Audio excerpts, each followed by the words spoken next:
Welcome back to this practical aspects unit. I would like now to show you some LIGGGHTS administrative topics. Please note that these administrative topics are optional, so you don't have to do it. It's just provided as a background information in case you want to install LIGGGHTS on your computer. To do that, you have the option to install LIGGGHTS on a Linux system or to install it on a so-called Windows subshell for Linux, and for that we recommend you to use Ubuntu on the Windows computer.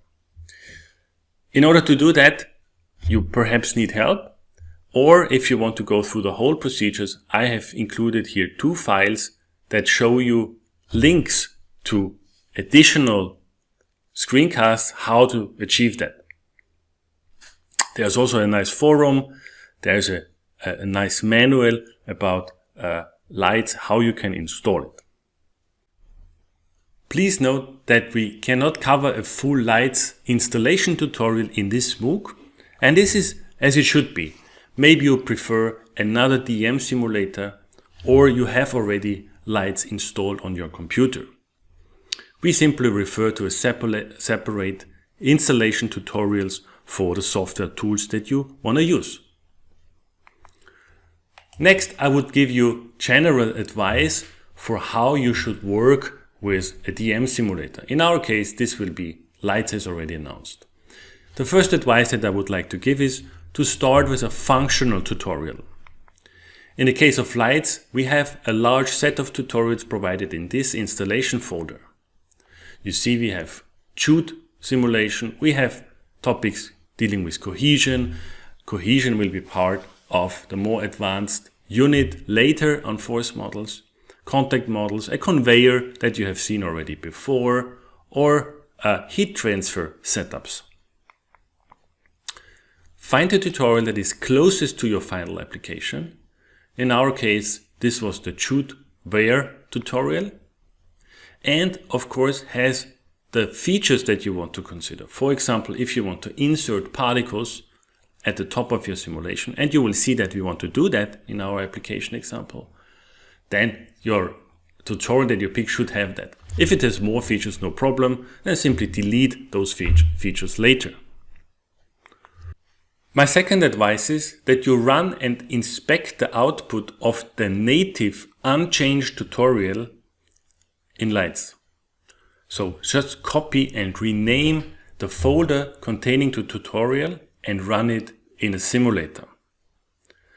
First and foremost, ensure that you dump, so save the snapshots to a folder in the desired format. This can be the native format of the simulator, in our case it's a LIGGGHTS dump file format, or a standardized output. And this standardized output is very often the VTK format. In LIGGGHTS, if you want to use this second option of VTK, ensure that you have the VTK support enabled, otherwise you will get an error that you have used an invalid dump style. Once you have run the simulator, go through the log file. In the case of LIGGGHTS, it's named log.lights, and understand the output. If there's a warning or an error, consult the manual for help. The third advice is that you add features, so changes to the simulation or changes to features that are already implemented in a step-by-step manner. So don't change everything at once and then run the simulator, but do it change by change.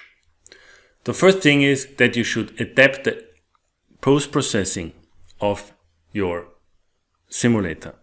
These are the eyes of you, so if you don't save information to disk, you cannot look at it, and this might be stressful.